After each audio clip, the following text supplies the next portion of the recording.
আজ 17 ডিসেম্বর ঢাকায় চলচ্চিত্রের সফল নায়িকা শাবনূরের জন্মদিন। 1979 সালের এই দিনে যশোর জেলার শার্শা উপজেলার নাভারণে জন্মগ্রহণ করেন তিনি। তার পারিবারিক নাম কাজী শারমিন নাহিদ নূপুর। প্রখ্যাত নির্মাতা এহতেশাম তার নাম বদলে রাখেন শাবনূর। এই নামে তিনি সিনেমা জগতে উজ্জ্বল এক নক্ষত্রের মতো।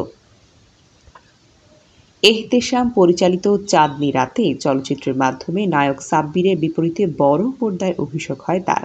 প্রথম চলচ্চিত্র ব্যবসায়িকভাবে ব্যর্থ হলেও পরে সালমান শাহর সঙ্গে প্রায় প্রতিটি সিনেমায় দারুণ ব্যবসায়িক সফলতা নিয়ে আসেন তিনি।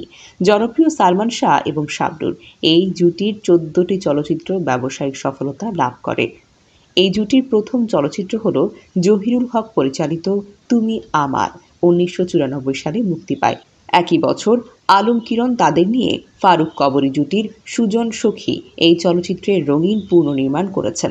1995 সালে স্বপ্নের ঠিকানা, 1996 সালে স্বপ্নের পৃথিবী তোমাকে চাই, 1997 সালে শিবলি সাদিক পরিচালিত আনন্দ অশ্রু এই জুটির উল্লেখযোগ্য এক ছবি।